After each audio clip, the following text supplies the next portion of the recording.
My name is Franklin Ortiz. I was born and raised here in the South End, right here in the Cathedral Projects. Growing up here was like one of the best places for me. I had everything here. I had my community center right here in the Blackstone. My grandmother's right here. I had my job over here as well. I had some deaths early on as a child. I lost my grandmother at age 12 due to complications to her diabetes. I lost another cousin 6 months afterwards. My friend Steven passed away when he was 13, I was 12. And my friend George passed away when he was 19, I was 17. Losing George at 17, a friend that I worked with, was like one of those deaths that really hit me hard. I was shaking, I was crying, I was hurting. I never took the time to attend to my emotions and my mental state. I didn't know what anxiety was, I didn't know what depression was. I just knew how to hide my reactions so people could never tell if I was depressed or not. Something within me was disrupted. It was grief. Probably like a month after his passing, the after-school program had reached out to Trinity to help us deal with this. I've been to another therapist before, but just culturally didn't connect, just didn't feel comfortable. And I was in my head, if this therapy thing doesn't work, I'm not trying this again. It was into my 4th or 5th session. So really beginning to work through these feelings. Often trauma hits you in your body first, and then we try to make sense of it. But it's hard to make sense of it when you haven't really understood how it's impacting you, physically, emotionally, intellectually, relationally. And so when we do talk about trauma, in therapy, it provides a way to pause. It recognizes something where people usually have a hypervigilant response to their trauma.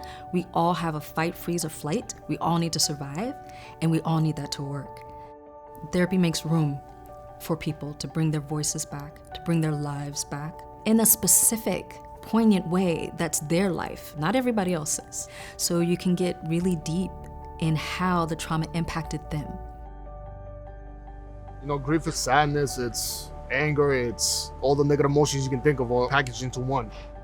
And that was oftentimes I struggled with so much. So for me, it was all about how can I continue to manage to take care of myself and try to live a normal life as much as possible.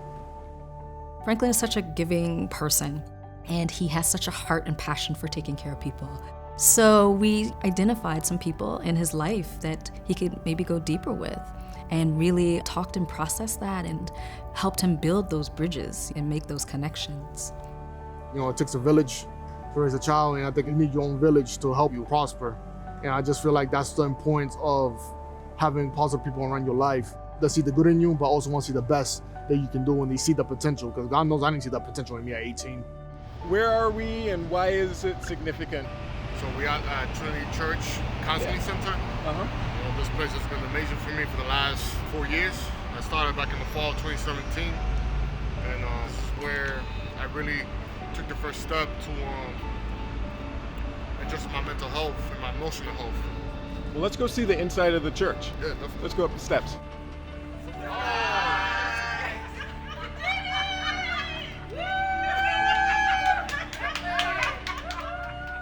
If it wasn't for Kamara, James, Darnell, my big brother Brandon, I wouldn't be here.